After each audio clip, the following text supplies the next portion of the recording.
Today we will be studying about that is, जो topic हम लोग पढ़ेंगे वो होगा दैट व्हाट इज मैटर।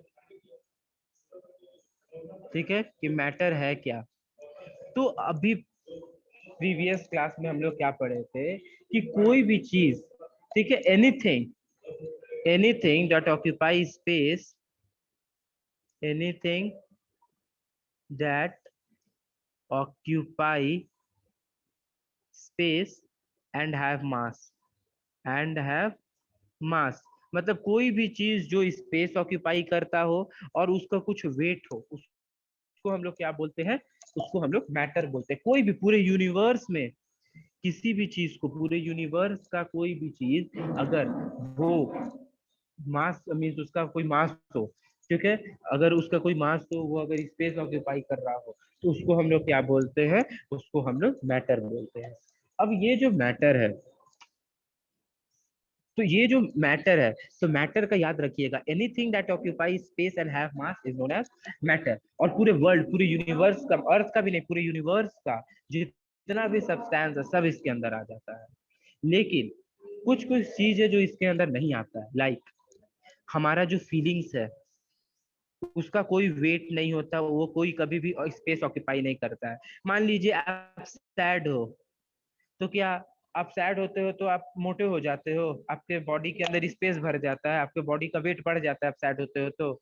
ऐसा कुछ नहीं होता है। तो इसका मतलब कि सैड हो गया, हैप्पीनेस हो गया, ठीक है, हैप्पी मूड हो गया, या कोई भी चीज का, और अगर feelings, any kind of feelings अगर हो, ठीक है, या कुछ सेंसेशन हो, ये सब चीज का हमारे मीन्स ये सब चीज को हम लोग मैटर के अंदर नहीं लाते हैं। मैटर बस वही होता है दैट इज जिसके पास स्पेस हो, ठीक है, जो स्पेस ऑक्यूपाई करे, और जिसके पास मास हो, उसका कोई वेट हो। लाइक हमारा बॉडी स्पेस ऑक्यूपाई कर रहा है, कहीं हम जहां पर आप लोग बैठे होगे वहां का एरिया आप लोग कैप्चर किए हुए हो, आपका कुछ वेट होगा। तो सिंपल है कि दोनों चीज जब है तो हम लोग भी एक मैटर है। आप बलून को ले लीजिए, सेम चीज एग्जांपल देंगे। बलून जो टायर होता है, साइकिल का टायर ले लीजिए, तो साइकिल के टायर के अंदर जो ट्यूब होता है, ट्यूब के अंदर क्या होता है, एयर फील्ड होता है, एयर फील हम लोग करते हैं। अब वो जो एयर फील कर रहे हैं जिसके चलते जो टायर है वो थोड़ा भारी भी हो जाता है, ठीक है, और वो भारी हो गया, वो कुछ जगह अंदर को ऑक्यूपाई कर लिया, क्योंकि आप देखते होगे कि जब टायर में हवा नहीं रहता है, जब वो फ्लैटन रहता है, तो वो पूरा उसका जो रिम है टायर का, ठीक है, टायर का जो रिम होता है वो पूरा सटा रहता है कहाँ से, तो ग्राउंड से। लेकिन जैसे ही इसमें हवा भरते हैं वो ऊपर उड़ जाता है। ऊपर उड़ जाता है, इसका मतलब क्या होता है कि वो ऊपर उठ रहा है, इसका मतलब ये कि अब वो कुछ स्पेस लेने लगा, ठीक है, कुछ स्पेस ले रहा है, कुछ स्पेस भी ले रहा है, और साथ में इसका कुछ ना कुछ मास भी है। तो ये जब दोनों चीज रहता है ना, जब जिसका मास होता है और कुछ उसका स्पेस, वो अगर ऑक्यूपाई करता है तो उसको हम लोग क्या बोलते हैं, दैट इज मैटर। मैटर के अंदर और क्या नहीं आता है, दैट इज हमारा रेडियो सिग्नल। जो हमारा मोबाइल फोन वर्क कर रहा है जो सिग्नल्स पर, जो हमारा रेडियो वर्क कर रहा है सिग्नल पर, ये सब कोई भी चीज इसका जो सिग्नल्स होता है, ये सब सारे मैटर के अंदर नहीं आते हैं। क्यों नहीं आते हैं? क्योंकि ये सब ना ही स्पेस ऑक्यूपाई कर रहा है, ना ही इनका कोई वेट होता है। आप मोबाइल से मोबाइल टू एक मोबाइल से दूसरे मोबाइल कॉल कर रहे हो, तो क्या आप उस मोबाइल का वेट बढ़ जा रहा है, या फिर उस मोबाइल को स्पेस ले ले रहा है, अंदर का जो मेमोरी था वो बढ़ जा रहा है? कुछ ऐसा नहीं हो रहा है। तो ये सब चीज सिंपल बस याद रखना है, कोई भी चीज जब स्पेस ऑक्यूपाई करे और उसका कुछ मास हो, उसको हम लोग क्या बोलेंगे, मैटर बोलेंगे। अब ये मैटर हमेशा हम लोग देखे कि हाँ ऑक्यूपाई स्पेस कर रहा है, मास है, एक्चुअली ये होता क्या से है, ये बनता क्या से है, ठीक है। तो what it is made up of, what is matter made up of, matter किस चीज से बना हुआ है, अब हम लोग ये जानेंगे। तो एक इसका सिंपल एक एग्जांपल लेते हैं। क्या कीजिए, एक छोटा सा आयरन का पीस लीजिए, ठीक है, आयरन का पीस लिए, आयरन को पीस को हम तोड़ते गए तोड़ते गए तोड़ते गए, बहुत ज्यादा एकदम इन छोटे छोटे स्मॉल पीसेस में तोड़ दिए। और तोड़ने के बाद पता चला कि वो जो मैटर था, वो जो आयरन पीसेस था, वो इतना ज्यादा छोटा हो गया कि हमारे आईज से भी नहीं दिख रहा है वो, ठीक है, इतना ज्यादा छोटा हो गया। वो इतना ज्यादा छोटा हो गया, लाइक इतना ज्यादा ये छोटा हो गया, इससे भी ज्यादा, ये तो दिख भी रहा है ना, इससे भी ज्यादा छोटा हो गया, उसको देखने के लिए हम लोग को माइक्रोस्कोप का जरूरत पड़ रहा है, इतना ज्यादा वो छोटा हो गया। तो जब भी कोई चीज बहुत ज्यादा छोटा हो जाए, ठीक है, इतना ज्यादा छोटा हो जाए कि उसको हम लोग देख ना पाए, किसी सब्सटेंस का वो पार्ट हो, उसे ही हम एटम बोलते हैं। एटम किसको बोलते हैं? The smallest particle of an element. ये जो आयन है, ये क्या है? ये आयरन एक मैटर है, ये मैटर के साथ साथ एक एलिमेंट भी है, ठीक है। लाइक अभी हम लोग आगे पढ़ेंगे कि टोटल 118 एलिमेंट्स होते हैं पूरे अर्थ में, ये सब सब हम लोग पढ़ेंगे। तो जो ये आयन एलिमेंट है, ठीक है, अब ये जो आयन एलिमेंट को जब हम तोड़े, इतना ज्यादा तोड़ दिए कि वो हम लोग को माइक्रोस्कोप से देखना पड़ गया, ठीक है, हम लोग को आंख से भी वो नहीं दिख रहा, इतना ज्यादा, इतना तोड़ना उसको पड़ गया, इतना छोटा उसको पीसेस में करना पड़ा। तो चीज को हम लोग क्या बोलते हैं? कि वो चीज जो है वो एटम है, ठीक है। तो मैटर इसी एटम का बना हुआ होता है। मैटर को बनने के लिए ये एटम ही होता है जो मैटर को क्या करता है? बनाता है, ठीक है। ये मैटर बनाता है एटम को, और उसके बाद वो हमें विजिबल करता है। बहुत सारे एटम्स मिलते हैं और एटम्स मिलकर एक एलिमेंट बनाते हैं, और वो एलिमेंट को फिर हम लोग देख पाते हैं। ओके। अब ये जो एटम है, ये बताया कौन कि हाँ ये कैसा पार्ट होता है? बहुत सबसे छोटा पार्ट होता है जिसको हम लोग देख भी नहीं सकते, जो माइक्रोस्कोप पे हम लोग देख सकते हैं। तो ये बताए थे एक साइंटिस्ट, साइंटिस्ट का नाम था जॉन डाल्टन। याद रखिएगा, जॉन डाल्टन। ये जॉन डाल्टन जो साइंटिस्ट थे, यही बताए, कब बताए थे? तो 19th सेंचुरी में। 19th सेंचुरी का मतलब क्या? अभी कौन सा सेंचुरी चल रहा है? तो 21st सेंचुरी चल रहा है। तो जो भी सेंचुरी चलता है ना, इसका मतलब वो सेंचुरी उसका 100 साल पहले वाला पार्ट चल रहा है। मैं 21st सेंचुरी चल रहा है, तो मतलब 2000 से लेके ये आपका कितना तक चलेगा? 2099 तक चलेगा, 2099 तक आपका 21st सेंचुरी होगा। जैसे ही 2100 आया, 2100 आया, ठीक है, वहां से आपका 22nd सेंचुरी स्टार्ट हो जाएगा। तो याद रखिएगा कि सेंचुरी उसको मार्क करता है। तो ये 19 सेंचुरी में होता है। 19 सेंचुरी मतलब क्या? 1800 के टाइम में हुआ था, ठीक है, 1800 से 1899 के बीच में हुआ था। उसके बीच में ये साइंटिस्ट थे, वो देखे कि सबसे छोटे पार्ट ऑफ आयरन को जब वो तोड़े, इतना ज्यादा तोड़े कि वो दिखने भी नहीं लगा, उस पार्ट को वो क्या नाम दिए? एटम नाम दिए, ठीक है। स्मॉलेस्ट, अगर वो गोल्ड का रहता तो क्या होता? अगर एक गोल्ड का एलिमेंट था, गोल्ड का मैटर था, और उसको तोड़ते, तो उसको हम लोग क्या बोलते? Gold atom. उसको हम लोग गोल्ड एटम बोलते। अगर वो यही आयन का रहता तो आयन एटम बोलते। अगर वो वुड का होता तो वुड एटम बोलते। अगर वो हाइड्रोजन का होता तो हाइड्रोजन एटम बोलते। तो किसी भी चीज का जो ये नाम ले रहे हैं ना, ये सब सारे एलिमेंट्स है, ठीक है। हाइड्रोजन, हीलियम, लिथियम, ये पढ़ाएंगे अभी आप लोग को कि 20 एलिमेंट्स आप लोग को अभी याद करना है। ऐसे टोटल 118 एलिमेंट्स होते हैं, ठीक है। टोटल पूरे यूनिवर्स में 118 एलिमेंट्स है, जिसमें से 92 एलिमेंट्स जो है ना, ये खुद नेचुरली प्रेजेंट है, ठीक है। ये नेचर नेचर खुद दिया है। और इसमें से 26 जो एलिमेंट है, ये एलिमेंट साइंटिस्ट लोग बनाए हैं, ठीक है, इसको डिस्कवर किए हैं। लेकिन ये जो 92 है, ये नेचर खुद दिया है।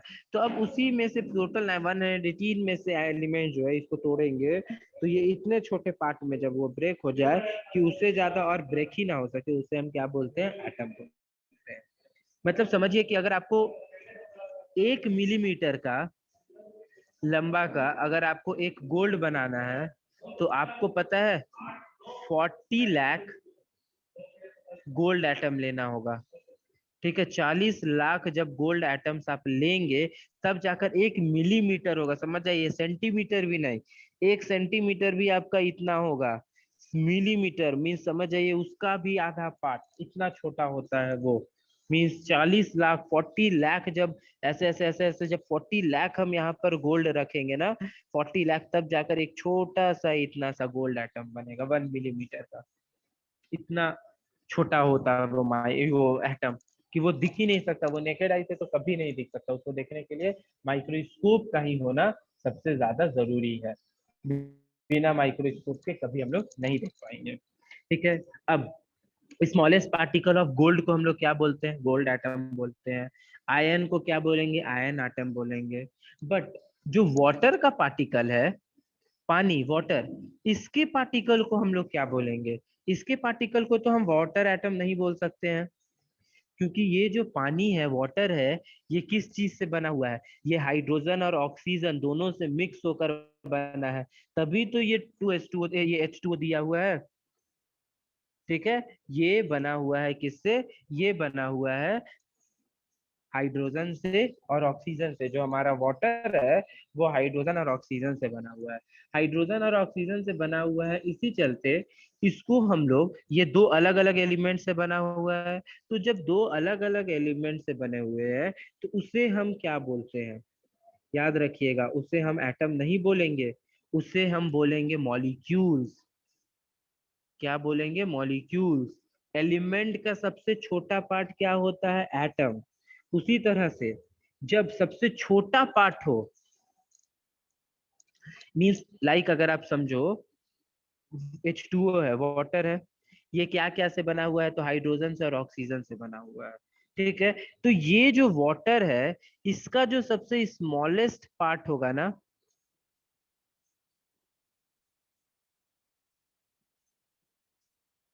इसका जो सबसे स्मॉलेस्ट पार्ट होगा ना, इस स्मॉलेस्ट पार्ट को हम लोग एटम नहीं बोलेंगे, हम लोग एटम नहीं बोलेंगे। ठीक है। तो इस स्मॉलेस्ट पार्ट ऑफ ये जो हमारा वाटर है, उसको हम लोग क्या बोलते हैं? इसको हम लोग मॉलिक्यूल्स बोलते हैं। याद रखिएगा, इसको हम लोग क्या बोलेंगे? मॉलिक्यूल। जब दो या दो से ज्यादा एलिमेंट्स एक दूसरे से जुड़े होंगे ना, तो उसे हम, उसका सबसे स्मॉलेस्ट पार्ट को मॉलिक्यूल्स बोलते हैं। और बहुत सारे मॉलिक्यूल्स मिलकर कंपाउंड बनाते हैं। तो ये एक वाटर का कंपाउंड है। ठीक है। H2O क्या है? एक वाटर का कंपाउंड है। और उसका सबसे छोटा पार्ट क्या होता है? उसे हम मॉलिक्यूल्स बोलते हैं। एग्जाम्पल देखिए, आप लोग समझिए ऐसे, एक आयन लिए और एक तरफ वाटर लिए। आयन एक चीज से बना हुआ है, सिर्फ ये एक ही है, Fe। ठीक है, एक ही होता है, इसके अलावा इसमें कोई और एलिमेंट नहीं होता। आयन मतलब एक एलिमेंट। लेकिन वाटर जो है, ये हाइड्रोजन से और ऑक्सीजन दो एलिमेंट से बना हुआ है। ठीक है, इसमें एक एलिमेंट है और इसमें दो एलिमेंट है। इसका सबसे छोटा पार्ट क्या होगा?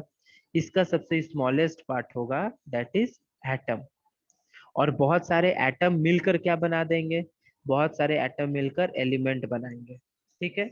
लेकिन जब यहाँ पर बात आए वाटर का, तो वाटर तो अब दो एलिमेंट से बने हुए हैं। तो वाटर का सबसे स्मॉलेस्ट पार्ट तो एटम हो नहीं सकता है, क्योंकि इसमें दोनों का एटम प्रेजेंट है। एटम ऑफ हाइड्रोजन भी प्रेजेंट है, एटम ऑफ ऑक्सीजन भी प्रेजेंट है, दोनों का एटम प्रेजेंट है।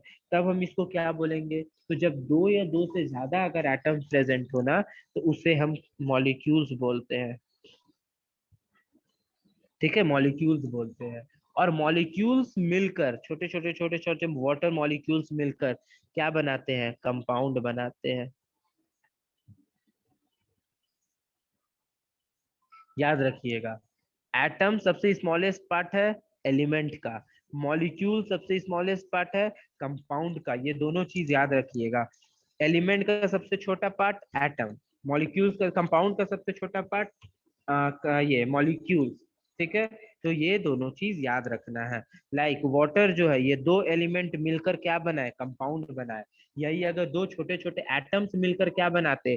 मॉलिक्यूल्स बनाते। लेकिन बहुत सारे एटम्स मिल जाते तो क्या बनता? बहुत सारे अगर एटम्स मिल जाते तो उससे वो मॉलिक्यूल, वो एलिमेंट बना देता। और बहुत सारे मॉलिक्यूल्स मिल जाते तो क्या बना देते? कंपाउंड बना देते। ये दोनों डिफरेंस याद रखना है। अब अभी बताए थे टोटल नेचर में कितना है? 118 डिफरेंट काइंड्स ऑफ एलिमेंट है। लाइक हाइड्रोजन हो गया, ये आप लोग को पढ़ना है। हीलियम हो गया, लिथियम हो गया, ठीक है, बेरिलियम हो गया, गोल्ड हो गया, सल्फर हो गया, नाइट्रोजन हो गया, फास्फोरस हो गया, मरकरी हो गया। बहुत चीज पढ़ना है। ठीक है। तो अब एक चीज देखिए, अगर आप एटम को ले रहे हैं, ठीक है, आप एक एटम लिए। एटम क्या है? सबसे स्मॉलेस्ट पार्टिकल है। इतना ज्यादा स्मॉलेस्ट पार्टिकल है कि वो हमें नेकेड आई से भी नहीं दिख सकता है। अब एक चीज याद कीजिए, एटम को आप एक अल्फाबेट का लेटर ले लीजिए, ठीक है। एटम समझिए कि एक अल्फाबेट का लेटर है। लेटर मीन्स क्या? ए। एक अल्फाबेट का लेटर ए है। अब बहुत सारे एटम्स मिलकर, ठीक है, बहुत सारे अल्फाबेट मिलकर क्या बनाते हैं? वर्ड्स बनाते हैं। लाइक आप तीन यहाँ पर अल्फाबेट मिले, छोटे छोटे तीनों अल्फाबेट मिले और यहाँ पर एक वर्ड बना दिए, दैट इज एंट। तो यहाँ पर ये जो छोटे छोटे पार्ट है ना, ए एन टी, ये तीनों क्या है? एक तरह से एटम है। ये तीनों क्या है? एटम है। और जब ये मिले तो ये जो वर्ड बना एंट, ये एंट क्या आ गया? ये मेरा बनता है कंपाउंड, सॉरी मॉलिक्यूल। ये क्या बना मेरा? मॉलिक्यूल्स बना, ठीक है।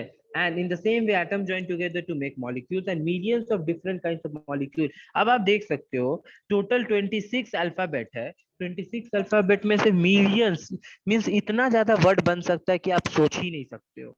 उसी तरह से जब 26 में इतना मिलियंस बन सकता है वर्ड, तो यहाँ तो हमारे पास 118 एटम है, सॉरी एलिमेंट है।